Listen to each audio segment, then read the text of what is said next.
Windows 95のヒットによる PC の爆発的な普及や、その後の自作パソコンブームとともに、個性的な PC の周辺機器が次々と誕生していたあの頃、コンパクトな形状とガチャガチャと爽快な打鍵感で人気を博していたキーボードがあります。今回は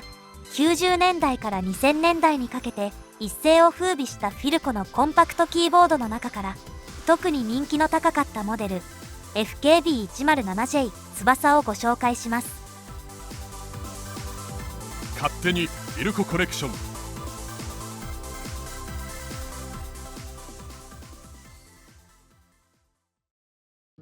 FKB107J は2000年1月に発売されたコンパクトキーボードです。当時のフィルコには形状が似通ったキーボードがいくつも存在しており、それぞれに微妙な違いがありました。FKB107J よりも前にフィルコには FKB109J という機種がありました。これをベースに右側の Windows キーとアプリケーションキーを省き、代わりにスペースキーの幅を広げたのがこの FKB107J です。FKB107J はウプ主が把握している限り4色のカラーバリエーションが存在しています。まず最初に当時としては一般的なアイボリーモデルが発売。その後段階的に3色のカラーが発売されていきます。赤色モデル、銅色モデル、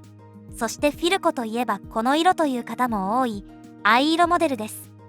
なお、よく似た機種でブラックカラーの FKB107JB と金なしキートップの FKB107JE が存在しますが、これらはマイナーチェンジされており、若干仕様が異なっていることから、これはまた別の動画でご紹介します。それでは外観とこの機種の特徴であるキー配列を見ていきましょう。このキーボードの外径寸法は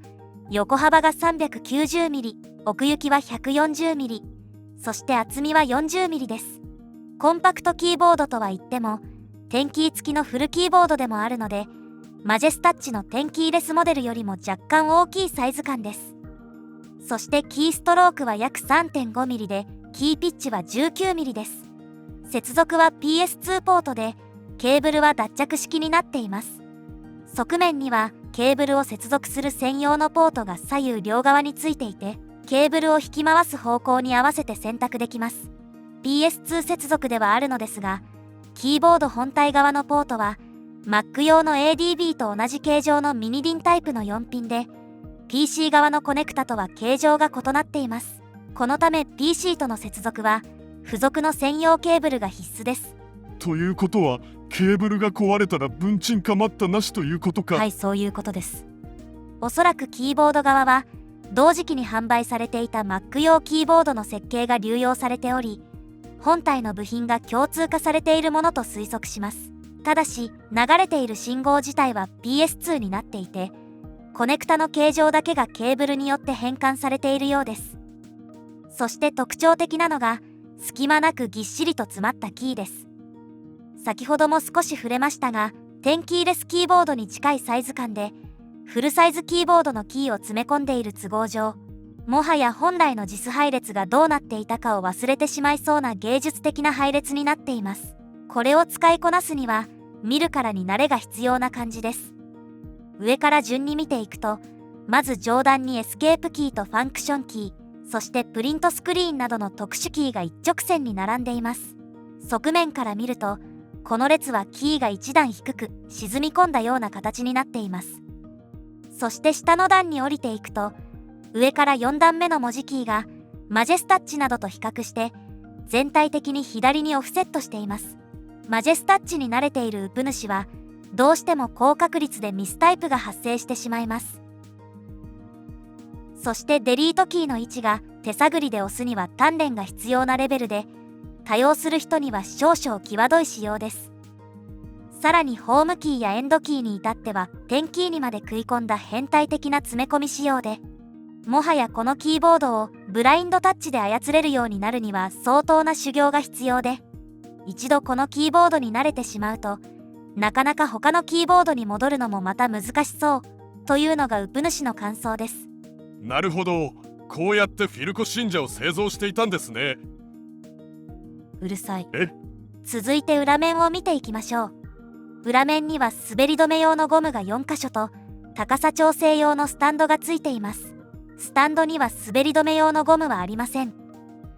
真ん中には銘板がついています。この時代の特徴であるフィルコジャパンという表記のロゴに加え、型番やシリアルナンバーとともに翼という巨大な漢字のロゴが目立ちます。製造はフィルコのメカニカルキーボードではおなじみの台湾製となります。センターのネジ穴にはマジェスタッチシリーズなどに貼り付けられている封印シールは貼られておらず、分解する時の罪悪感は少なそうです。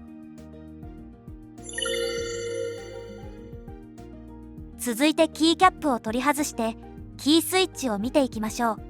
この時代のフィルコのキーボードは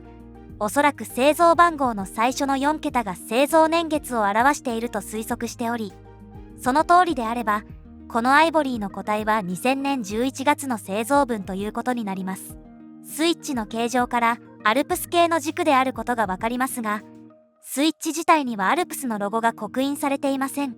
ウプ主はアルプス軸についてはあまり詳しくないので、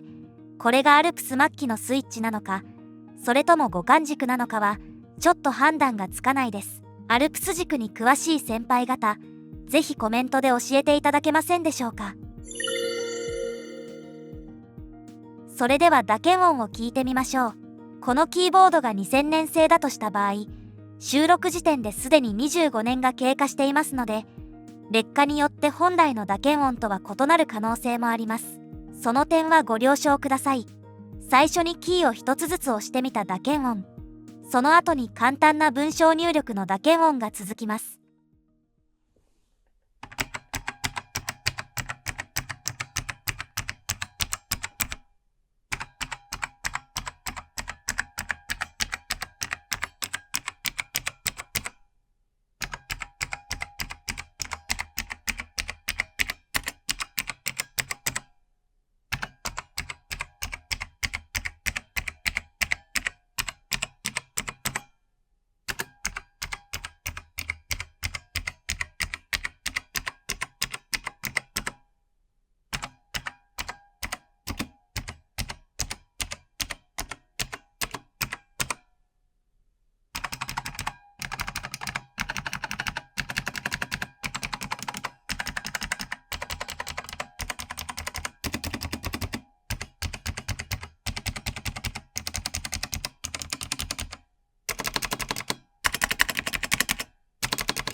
前編の動画はここまでとなります。次回 FKB107J 後編ではアイボリー以外のカラーバリエーションと限定色、そして製造時期によるキースイッチの違いと打鍵音比較をお送りします。チャンネル登録やコメント、いいねをしていただけるとウプ主の動画制作スピードがアップするみたいです。X のフォローもお願いします。ここまでのご視聴ありがとうございました。後編に続く。